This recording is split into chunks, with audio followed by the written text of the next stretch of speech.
Master's visit to the scholar Sri Ramakrishna had long wanted to visit Iswar Chandra Vidyasagar. Learning from M. that he was a teacher at Vidyasagar's school, the master asked, "Can you take me to Vidyasagar? I should like very much to see him." M. told Iswar Chandra of Sri Ramakrishna's wish, and the Pundit gladly agreed that M. should bring the master. Some Saturday afternoon at 4 o'clock.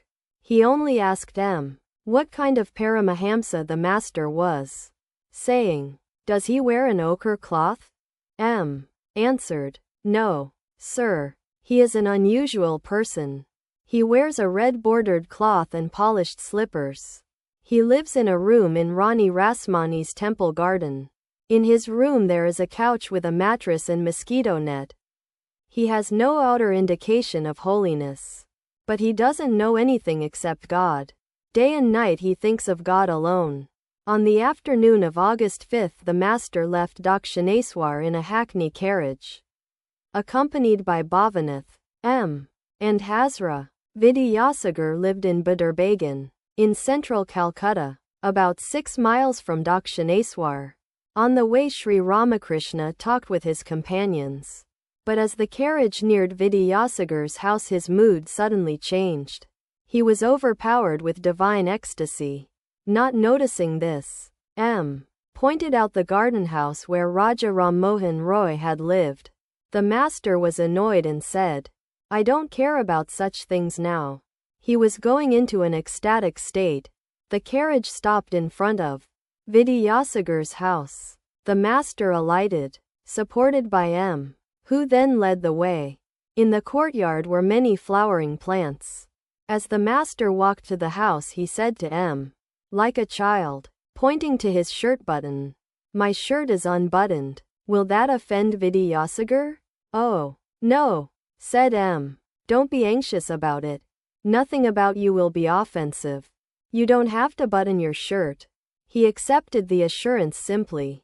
Like a child. Vidyasagar was about 62 years old, 16 or 17 years older than the master. He lived in a 2-story house built in the English fashion, with lawns on all sides and surrounded by a high wall.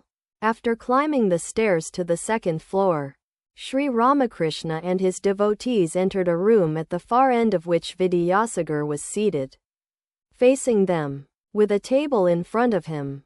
To the right of the table was a bench.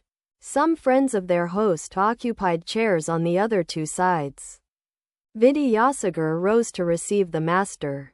Sri Ramakrishna stood in front of the bench, with one hand resting on the table.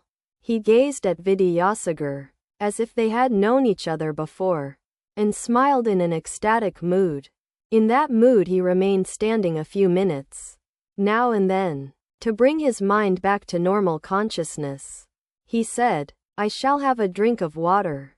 In the meantime the young members of the household and a few friends and relatives of Vidyasagar had gathered around. Sri Ramakrishna, still in an ecstatic mood, sat on the bench. A young man, 17 or 18 years old, who had come to Vidyasagar to seek financial help for his education, was seated there.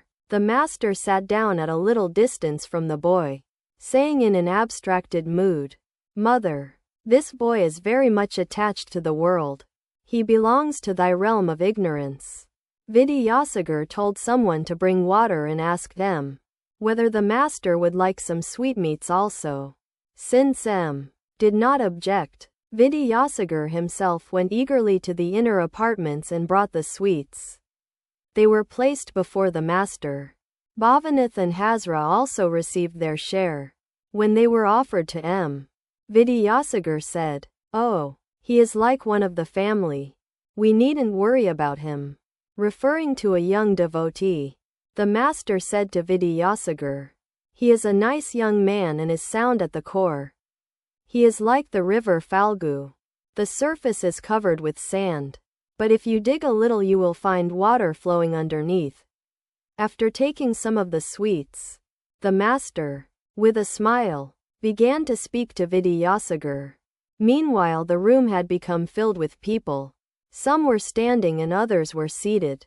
Master. Ah, today, at last, I have come to the ocean.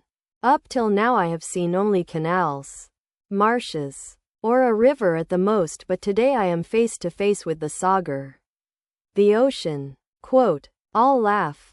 Vidyasagar, smiling. Then please take home some salt water. Quote, laughter. Master. Oh, no. Why salt water? You aren't the ocean of ignorance.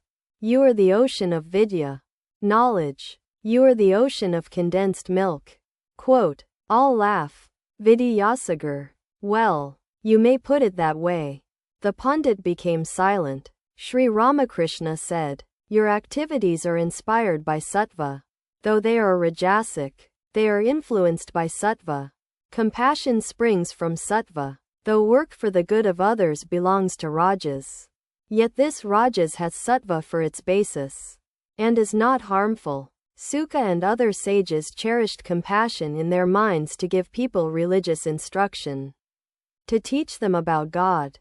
You are distributing food and learning. That is good too. If these activities are done in a selfless spirit, they lead to God.